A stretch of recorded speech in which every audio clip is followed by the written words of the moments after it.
So ప్రజాస్వామ్యంలో కొన్ని నిర్ణయాలు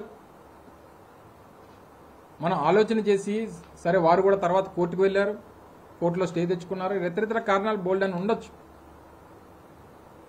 వారు కూడా గడిచినటువంటి వారి ప్రభుత్వంలో 2014 నుంచి 19 మధ్యలో అనేక ప్రభుత్వ స్థలాల్ని వారి తెలుగుదేశం పార్టీకి సంబంధించినటువంటి వాళ్ళ ఆఫీసుల కోసం వారు కేటాయింపులు చేసుకున్నటువంటి సందర్భాలు ఉన్నాయి.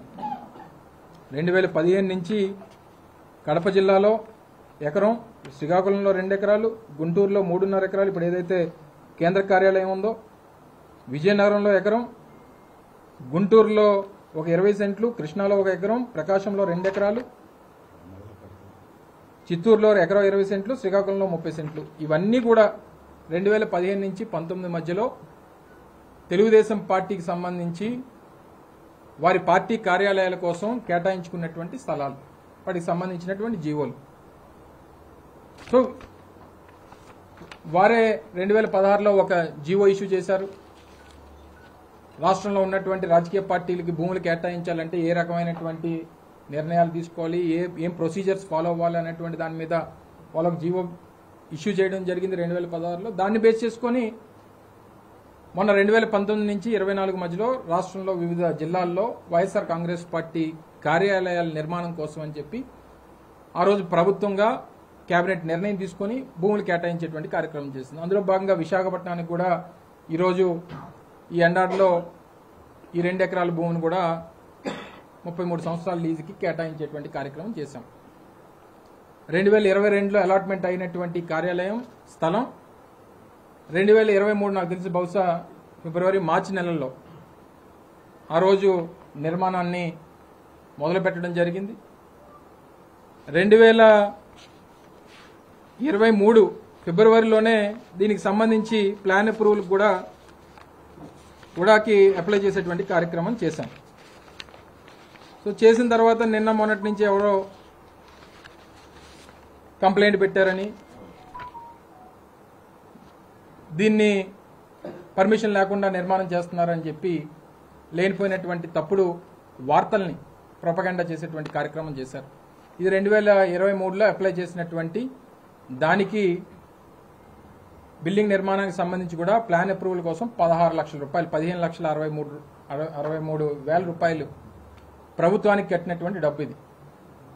అలాగే అనకాపల్లిలో జిల్లా పార్టీ కార్యాలయం కూడా దాదాపు 38 లక్షలు, ఎంతో కరెక్ట్గా నాకు నెంబర్ తెలియదు కానీ 30 లక్షల పైచిలుకు అక్కడ కూడా ప్రభుత్వానికి డబ్బులు కట్టి, సహజంగా ఒక బిల్డింగ్ నిర్మాణం ప్రభుత్వానికి సంబంధించిన నిర్మాణాలు కాకుండా ప్రైవేట్ వ్యక్తులు ఎవరు ఏ బిల్డింగ్ నిర్మాణం చేసినా యాజ్ పర్ ప్లాన్ నిర్మాణం జరిగినంత వరకు అందులో కొంత భాగాన్ని ప్రభుత్వానికి మోర్టగేజ్ చేయాల్సినటువంటి అవసరం ఉంది.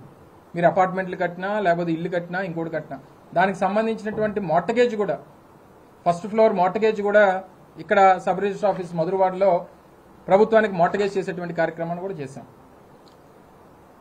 తీరా అంతా అయిపోయిన తర్వాత నిన్న వారు ఏమంటారంటే ఇది మీరు వడాలో కాదు జీవీఎంసీలో మీరు అప్లై చేయాలి కదా అని చెప్పి నిన్న వారు సమాధానం. ఈరోజు ఒక నోటీస్ కూడా మా కార్యాలయంలో ఎవరు లేరని చెప్పి ఉదయాన్నే వచ్చి వారు గోడకి నోటీస్ అంటించి వారు వెళ్ళిపోవడం జరిగింది. ప్రభుత్వానికి సంబంధించినటువంటి జీవీఎంసీ అధికారులందరూ కూడా ఎవరో టౌన్ ప్లానింగ్ అధికారులు వారు నోటీస్ని, నిన్నటి డేట్తో ఉన్నటువంటి నోటీస్ని ఈరోజు ఉదయం వచ్చి అతికించి వారు వెళ్ళిపోయారు. దీనికి సంబంధించి మీరు కట్టినటువంటి నిర్మాణానికి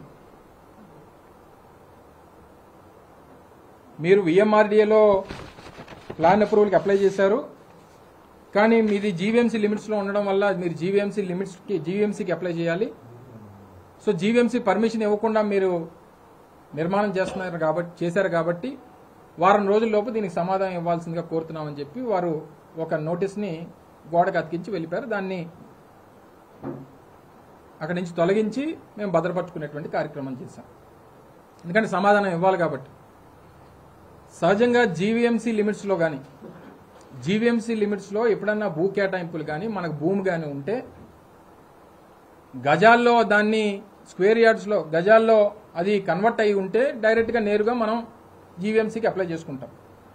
నాకు ఉన్నటువంటి అవగాహన మేరకు, ప్రభుత్వంలో పనిచేశాను కాబట్టి, ప్రభుత్వంలో మంత్రిగా ఉన్నాను కాబట్టి నాకున్నటువంటి అవగాహన మేరకు జీవీఎంసీ లిమిట్స్లో సహజంగా ఏదైనా గజాల్లో మీకు భూమి ఉంటే మీరు నేరుగా జీవీఎంసీకి వెళ్ళి అప్లై చేసుకునేటువంటి పద్ధతి ఉంటుంది నాకు తెలిసి. కానీ ఎకరాల్లో కన్వర్షన్ జరగకుండా ఎకరాల్లో ఉన్నప్పుడు అది నేరుగా మనం విఎంఆర్డీఏకి కన్వర్షన్ పెట్టుకుంటాం. కన్వర్షన్ పెట్టుకుని దాని నుంచి ప్లాన్ అప్రూవల్ కావాల్సినప్పుడు సహజంగా విఎంఆర్డీఏ నుంచే లేఅవుట్ కానీ లేకపోతే బిల్డింగ్ సంబంధించి కానీ ఏదైనా ఉన్నప్పుడు విఎంఆర్డీఏ నుంచి జీవీఎంసీకి వెళ్ళి జీవీఎంసీ నుంచి ప్లాన్ అప్రూవల్ అయి రావాలి. మేము అప్లై చేసి దాదాపు 365 రోజులు పైచిలకు, అంటే సంవత్సరం పైచిలకు అయింది. ఇప్పుడు మళ్ళీ వారు నిన్న సమాధానం ఇస్తూ వాళ్ళు ఏం చెప్పారంటే జీవీఎంసీకి మీ రిక్వెస్ట్ని ట్రాన్స్ఫర్ చేయాలని చెప్పి వారు కోరడం జరిగింది. సరే, మేము రిక్వెస్ట్ ట్రాన్స్ఫర్ ఆర్టీఎస్ అని చెప్పి ఒక సిస్టమ్ ఏదో ఉంది, రిక్వెస్ట్ ట్రాన్స్ఫర్ సిస్టమ్ అని చెప్పి ఆర్టీఎస్ అనే ఒక నామినిక్లేచర్తో ఒక రిక్వెస్ట్ ఉంది. దాని రిక్వెస్ట్ మేరకు జీవీఎంసీకి అప్లై చేస్తాం. కట్టాల్సిన డబ్బు కట్టాం, గవర్నమెంట్కి కట్టాం, కావాల్సినటువంటి ప్లాన్ అప్రూవల్, కావాల్సినటువంటి building structure, as per plan approval ప్రకారం బిల్డింగ్ కట్టాం.